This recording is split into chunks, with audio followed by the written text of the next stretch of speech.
नमस्कार प्यारे साथियों, आप सभी का बालाजी ऑनलाइन क्लासेज के इस ऑनलाइन प्लेटफॉर्म पर बहुत बहुत स्वागत।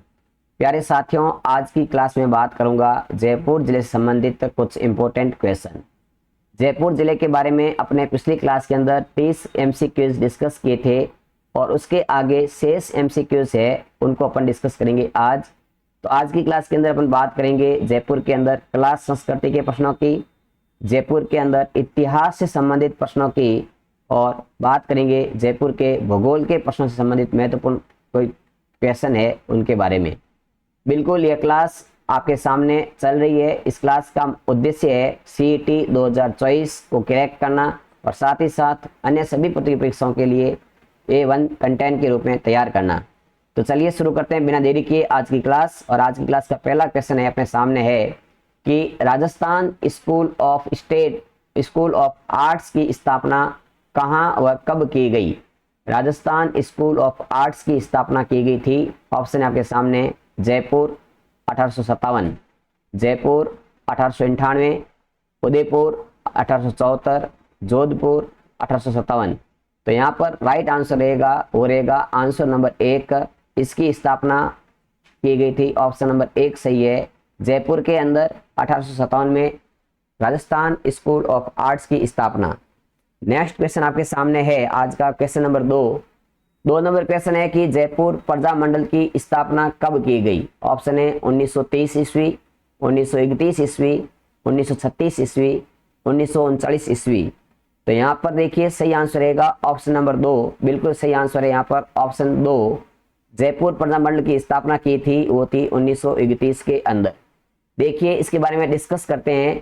तो देखिएगा 1931 में जयपुर प्रजा मंडल की स्थापना किसके द्वारा की गई, तो अर्जुन लाल सेठी और कर्पूर चंद पाटनी द्वारा की गई थी। 1936 के अंदर जयपुर प्रजा मंडल का क्या होता है, पुनर्गठन होता है। विशेष ध्यान रखना 1936 में जयपुर प्रजा मंडल का होता है पुनर्गठन और 1938 में जयपुर प्रजा मंडल का होता है प्रथम अधिवेशन और इसके अध्यक्ष होते हैं सेठ Jamnalal Bajaj. Very important fact है, 1938 के अंदर होता है जयपुर प्रजा मंडल का प्रथम अधिवेशन और इसके अध्यक्ष थे सेठ जमनालाल बजाज। फिर आता है 1940 और 1940 में हीरालाल शास्त्री जयपुर प्रजा मंडल के अध्यक्ष बने थे और 1942 में प्रधानमंत्री था मिर्जा इस्माइल और हीरालाल शास्त्री के मध्य जेंटलमैन एग्रीमेंट होता है 1942 के अंदर, जब भारत छोड़ो आंदोलन होता है उस समय। और ये राजस्थान का सबसे पहला प्रजामंडल है, वो है जयपुर प्रजामंडल है, राजस्थान का सबसे पहला प्रजामंडल है। तो यहाँ से काफी सारे क्वेश्चन है, ध्यान रखना। 1931 में जयपुर प्रजामंडल की स्थापना होती है अर्जुन लाल सेठी और कर्पूर चंद पाटनी द्वारा। 1936 में होता है इसका पुनर्गठन, 1938 में होता है प्रथम अधिवेशन, सेठ जमनालाल बजाज बनते इसके अध्यक्ष। 1940 में हीरालाल शास्त्री अध्यक्ष बनते हैं। 1942 में मिर्जा इस्माइल और हीरालाल शास्त्री के मध्य एग्रीमेंट होता है और जयपुर प्रजामंडल राजस्थान का पहला प्रजामंडल माना जाता है।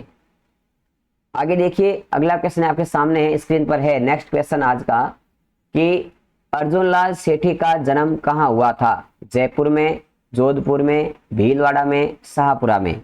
तो यहाँ पर देखिए अर्जुन लाल सेठी की बात करें तो अर्जुन लाल सेठी का जन्म है साथियों होता है जयपुर के अंदर। देखिए इसकी बात करते हैं। अर्जुन लाल सेठी का जन्म 9 सितंबर 1880 को जयपुर में होता है। अर्जुन लाल सेठी ने जयपुर में सन 1905 में जैन शिक्षा प्रचारक समिति का स्थापना की। वेरी इंपॉर्टेंट है, जैन शिक्षा प्रचारक समिति की स्थापना अर्जुन लाल सेठी ने की थी। कब की थी, तो 1905 में की थी। फिर आता है कि जो वर्धमान विद्यालय है इसकी स्थापना भी अर्जुन लाल सेठी ने की थी। अंग्रेजी, फारसी, संस्कृत, अरबी और पाली इतनी भाषा के विद्वान थे। कौन कौन सी भाषा के विद्वान थे, अंग्रेजी भाषा के, पारसी भाषा के, संस्कृत भाषा के, अरबी भाषा के और पाली भाषा के विद्वान थे अर्जुन लाल सेठी। अर्जुन लाल सेठी ने अजमेर के अंदर रहते हुए कुछ प्रमुख पुस्तकें लिखी जिसका नाम है शूद्र मुक्ति, स्त्री मुक्ति, महेंद्र कुमार, मदन पराजय, पार्श्व यज्ञ। तो ध्यान रखना मोस्ट इंपोर्टेंट है कि अर्जुन लाल सेठी द्वारा कौन कौन सी किताबें लिखी गई थी। तो यहाँ से आपको एग्जाम में क्वेश्चन मिलता है, शूद्र मुक्ति, स्त्री मुक्ति, महेंद्र कुमार, मदन पराजय और पार्श्व यज्ञ, ये लिखी गई थी अर्जुन लाल सेठी द्वारा प्रमुख किताबें। और कहाँ पे लिखी थी, अजमेर के अंदर लिखी गई थी। अगला क्वेश्चन आपके सामने है कि चित्रकला के विकास हेतु कार्यरत संस्थाएं आयाम व कलावर्त राजस्थान के किस जिले में है? जोधपुर, बीकानेर, उदयपुर, जयपुर। राजस्थान चित्रकला के विकास हेतु कार्यरत संस्था आयाम तथा कलावर्त ये राजस्थान के किस जिले में है? तो राजस्थान के जयपुर जिले में है। कौन जिले में है? जयपुर जिले के अंदर है। अगला है अपने सामने क्वेश्चन कि पोथीखाना चित्रकला संग्रहालय किस स्थान पर है? जयपुर, दौसा, अलवर, कोटा। तो यहाँ पर आपको बताना है पोथीखाना जो चित्रकला का संग्रहालय है, इसका सही आंसर रहेगा वो रहेगा ऑप्शन नंबर 1, जयपुर के अंदर है पोथीखाना। अगला क्वेश्चन आपके सामने है कि ईश्वर सिंह का आदमकद का चित्र किसने बनाया था? वेरी इंपॉर्टेंट है। ईश्वर सिंह के आदमकद का चित्र किसने बनाया था? ऑप्शन है लालचंद, साहिबराम, नाथा, शालिग्राम। तो यहाँ पर आपका सही आंसर रहेगा वो रहेगा ऑप्शन नंबर 2, साहिबराम ने ईश्वर सिंह के आदमकद का चित्र बनाया था। देखिए बात करते हैं कि साहिबराम ने ईश्वर सिंह का आदमकद का पोर्ट्रेट चित्र बनाया था, जबकि लालचंद ने क्या किया था? तो लालचंद ने जानवरों की लड़ाई का अनेक चित्र बनाए थे, वो थे लालचंद थे। अगला है कि जयपुर के किस शासक के समय चित्रकारों ने चित्रों में रंगों को न भरकर मोती, लाख तथा लकड़ी की मणियों को चिपकाकर रीतिकालीन अलंकृत मणिक मुकुट पर्वती को बढ़ावा दिया? यानी कि राजस्थान के किस शासक के समय चित्रकारों ने रंग नहीं भर के उसकी रंग की जगह पर मोती, लाख और लकड़ी के मणियों को चिपकाकर वहां की रीतिकालीन अलंकारित था उसके मणिक मुकुट पर्वती को बढ़ावा दिया था? वो शासक कौन था?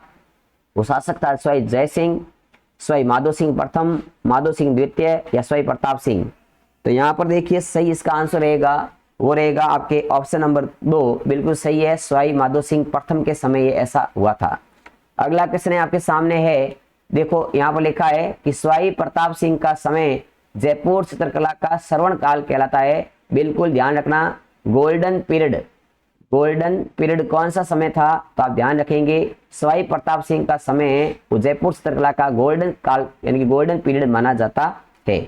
इसके बाद देखिए नेक्स्ट क्वेश्चन आपके सामने है कि 30 मार्च 1949 में सरदार वल्लभ भाई पटेल ने वृद्ध राजस्थान का उद्घाटन कहाँ किया था?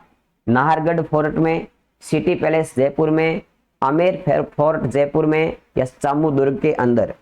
तो यहाँ पर आपको बताना है 30 मार्च 1949 को वृद्ध राजस्थान का उद्घाटन किया था, वो अपना किया था सिटी पैलेस जयपुर में। कहाँ किया था?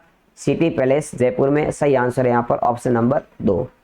अगला क्वेश्चन आपके सामने है कि जयपुर में वृद्ध राजस्थान की राजधानी किस समिति की सिफारिश पर घोषित की? शंकरदेव राय समिति, पी सत्यनारायण राव समिति, एमवी गॉडगिल समिति, बी.आर. पटेल समिति। जयपुर में वृद्ध राजस्थान की राजधानी किस समिति के अनुसार घोषित की थी? तो यहाँ पर आपका सही आंसर रहेगा वो रहेगा पी सत्यनारायण राव समिति के अनुसार। अगला क्वेश्चन आपके सामने है कि निम्न में से कौन सा युग्म असंगत है? उनकी आपके सामने लिखा है अकादमी, जैसे राजस्थान संस्कृत अकादमी 1981, राजस्थान उर्दू अकादमी 1979, राजस्थान ब्रज भाषा अकादमी 2002, राजस्थान ललित कला अकादमी 1957। यहाँ पर कौन सा कथन है, इनकी कौन सा सन है वो गलत है? तो यहाँ पर ऑप्शन नंबर 3 है राजस्थान ब्रज भाषा अकादमी, इसकी स्थापना 2002 में नहीं होती है, ये गलत लिखा हुआ है। ब्रज भाषा अकादमी की स्थापना है वो होती है 1986 के अंदर। कब होती है? 1986 के अंदर होती है। देखिए इसकी डिस्कस करते हैं। तो जयपुर में कुछ प्रमुख अकादमियां हैं, जैसे पहली है राजस्थान संस्कृत अकादमी, इसकी स्थापना होती है 1981 में। और यहाँ से देखो स्वरमाला नामक त्रैमासिक पत्रिका का प्रकाशन होता है। इस अकादमी का सर्वोच्च पुरस्कार है माघ पुरस्कार। वेरी इंपॉर्टेंट है, पहला पॉइंट बहुत इंपॉर्टेंट है कि राजस्थान संस्कृत अकादमी की स्थापना कब हुई थी? 1981 में। इनके द्वारा एक त्रैमासिक पत्रिका चलाई जाए, इसका नाम क्या है? उसका नाम है स्वरमाला। संस्कृत अकादमी का सर्वोच्च पुरस्कार कौन सा है? तो सर्वोच्च पुरस्कार है माघ पुरस्कार। ठीक है। सेकंड है राजस्थान उर्दू अकादमी, इसकी स्थापना 1980 में होती है। थर्ड है राजस्थान सिंधी अकादमी, इसकी स्थापना 1979 में हुई और सिंधी अकादमी के द्वारा रिहाण नामक पत्रिका प्रकाशित की जाती है। वेरी इंपॉर्टेंट है, आप ध्यान रखना, रिहाण नामक पत्रिका किसके द्वारा? सिंधी अकादमी द्वारा होती है। फिर है राजस्थान ब्रज भाषा अकादमी, इसकी स्थापना 19 जनवरी 1986 को होती है और इस अकादमी द्वारा ब्रज शतदल नामक त्रैमासिक पत्रिका का प्रकाशन होता है।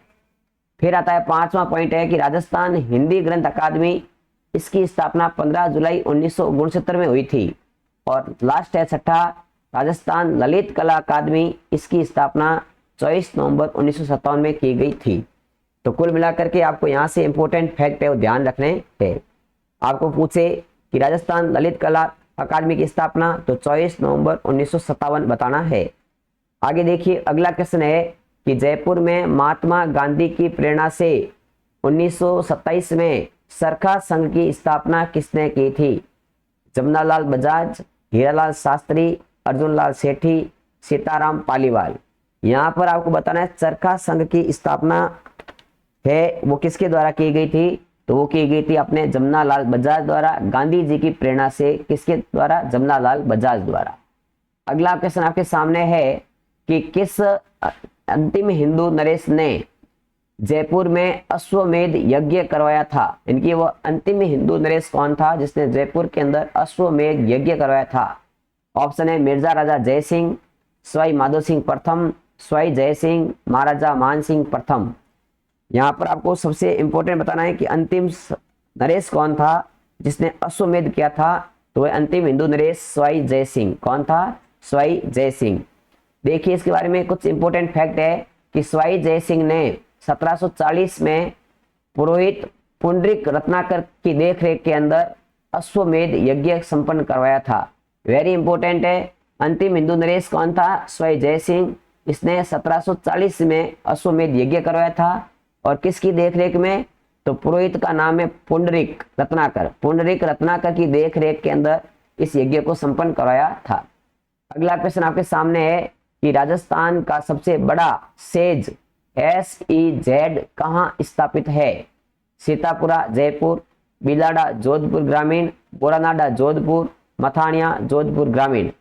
तो यहाँ पर देखिए इसका राइट आंसर है वो आपके सामने है कि राजस्थान का सबसे बड़ा सेज वो है सीतापुरा जयपुर के अंदर। कहाँ पर है?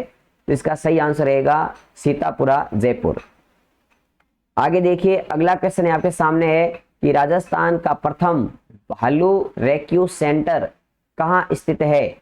केसरबाग वन्यजीव अभ्यारण्य, गजनेर वन्यजीव अभ्यारण्य, नाहरगढ़ वन्यजीव अभ्यारण्य, जमवा रामगढ़ वन्यजीव अभ्यारण्य। राजस्थान का प्रथम भालू रेस्क्यू सेंटर वो है अपना नाहरगढ़ वन्यजीव अभ्यारण्य जयपुर। यहाँ ध्यान रखना साथियों, नाहरगढ़ में जैविक उद्यान भी स्थित है। ये एक स्पेशल व्याख्या है। जैविक उद्यान कहाँ पर है? तो जैविक उद्यान भी नाहरगढ़ अभ्यारण्य में है। आगे देखिए अगला क्वेश्चन है आपके सामने कि कृपाल सिंह शेखावत को किस क्षेत्र में 1974 ईस्वी में पद्म श्री पुरस्कार से सम्मानित किया था? ब्लू पोट्री, ब्लैक पोट्री, मीनाकारी या फड़ के लिए? कृपाल सिंह शेखावत को साथियों किसके लिए इनाम मिला था? इनकी पद्मश्री मिला था। तो कृपाल सिंह शेखावत को मिला था ब्लू पोट्री के लिए। किसके लिए मिला था? ब्लू पोट्री के लिए पद्मश्री मिला था 1974 के अंदर। आपको ध्यान रखना है साथियों, चीनी मिट्टी के बर्तन होते हैं, इस बर्तन पर नीले रंग का आधार होता है और इस नीले रंग द्वारा किया गया चित्रण कार्य ब्लू पोट्री कहलाता है और ब्लू पोट्री जयपुर की प्रसिद्ध है, ये ध्यान रखना है। आगे देखिए अगला क्वेश्चन है, मोहन वीणा का आविष्कार किसने किया? डॉक्टर PK सेठी ने, कर्पूर चंद कुलिस ने, विश्वमोहन भट्ट ने, जगत सिंह ने। मोहन वीणा का आविष्कार, तो यहाँ पर साथियों इसका सही आंसर होगा पंडित विश्वमोहन भट्ट ने मोहन वीणा का आविष्कार किया था। आगे देखिए बात करते हैं इसके विशेष की। तो पंडित विश्वमोहन भट्ट ने 2002 में पद्मश्री सम्मान, ग्रैमरी अवार्ड तथा 2012 में राजस्थान रत्न से नवाजा गया। वर्ष 2017 में इन्हें भारत सरकार द्वारा पद्म भूषण से भी सम्मानित किया गया। तो विश्वमोहन भट्ट को पद्मश्री, ग्रैमी 2012 का राजस्थान रत्न, 2017 का पद्म भूषण पुरस्कार मिला हुआ है। इनकी बहुत अच्छे व्याख्या के रूप में ये जाने जाते हैं। अगला आता है जयपुर फुट के जनक कौन है? पीके सेठी, पीके अग्रवाल, अशोक, नवीन सिंह। तो जयपुर फुट के जनक की बात करते हैं तो जयपुर फुट के जनक है डॉक्टर पीके सेठी। कौन है? डॉक्टर पीके सेठी इसके जनक है। अगला क्वेश्चन है आपके सामने है, नेक्स्ट है क्वेश्चन नंबर कि निम्न में से कौन सी लोक संगीत एवं नृत्य शैली का संबंध जयपुर से है? तुरा कलंगी, स्वांग, तमाचा, नौटंकी। इनमें से कौन सी लोक संगीत है उसका संबंध जयपुर से है? तो यहाँ ध्यान रखना तमाशा का संबंध है वो जयपुर से है। अगला क्वेश्चन आपके सामने है कि फौलाद से बनी हुई वस्तुओं पर सोने के पतले तारों की जड़ाई क्या कहलाती है? बगरू प्रिंट, थेवा कला, कोफ्तागिरी, टेराकोटा। फौलाद से बनी वस्तु पर सोने की तार की जड़ाई क्या कहलाती है? तो ये साथियों कहलाती है कोफ्तागिरी। क्या कहलाती है? कोफ्तागिरी कहलाती है। और कोफ्तागिरी कला कहाँ से आई थी? ये आई थी दमिश्क से और राजस्थान में लाई गई थी। और ये जयपुर की प्रसिद्ध है, अलवर और जयपुर की बहुत प्रसिद्ध है। कौन सी कला? कोफ्तागिरी कला। कहाँ से लाई थी? कहाँ से लाई गई है? राजस्थान में, राजस्थान में लाई गई, दमिश्क से लाई गई है।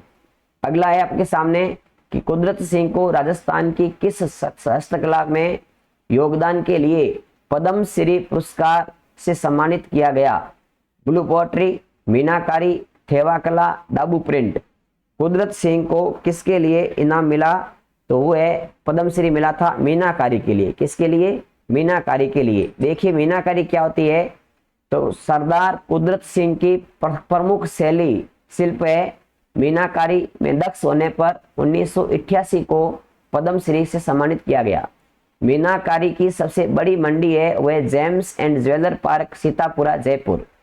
तो मीनाकारी की सबसे बड़ी मंडी कहाँ है? वह James and jewellery park, Sitapura. अगला आपके सामने नेक्स्ट क्वेश्चन है कि जयपुर में राजस्थान उच्च न्यायालय की खंडपीठ कब स्थापित की गई? 29 दिसंबर 1956, 30 जनवरी 1977, 13 दिसंबर 1949, 29 अगस्त 1949 को। तो खंडपीठ की स्थापना है वो की जाती है 30 जनवरी 1977 को। देखिए इसके बारे में कुछ इंपॉर्टेंट फैक्ट है कि राजस्थान उच्च न्यायालय जयपुर में स्थायी पीठ की स्थापना के आदेश क्रमांक 1976 द्वारा राजस्थान उच्च न्यायालय जयपुर पीठ को फिर से जयपुर में स्थापित किया और स्थापित किया गया था 30 जनवरी 1977 को। जयपुर पीठ ने कार्य करना शुरू कर दिया था। तो यहाँ ध्यान रखना जयपुर के अंदर उच्च न्यायालय की खंडपीठ है और इस खंडपीठ की स्थापना होती है 30 जनवरी 1977 को। कब होती है? 30 जनवरी 1977 को होती है खंडपीठ की स्थापना। तो साथियों ये थी आज की क्लास। आपने क्लास पूरी देखी इसके लिए आपको थैंक्स। अगर आपको क्लास अच्छी लगी तो आप क्लास को लाइक करें, अपने सभी साथियों तक इस क्लास को शेयर करें और हमारे साथ अगर आप पहली बार जुड़े हैं तो हमारे इस चैनल को आप सब्सक्राइब करके बेल आइकन को प्रेस करें। साथ ही साथ क्लास की PDF प्राप्त करने के लिए हमारे व्हाट्सएप ग्रुप के अंदर आप जुड़ें और व्हाट्सएप ग्रुप का लिंक और टेलीग्राम चैनल का लिंक मैंने इसी वीडियो के डिस्क्रिप्शन बॉक्स के अंदर दे रखा है, तो वहां से आप ज्वाइन कर सकते हैं। अभी इस क्लास को देते हैं यही विराम। जय हिंद, जय भारत, राम राम।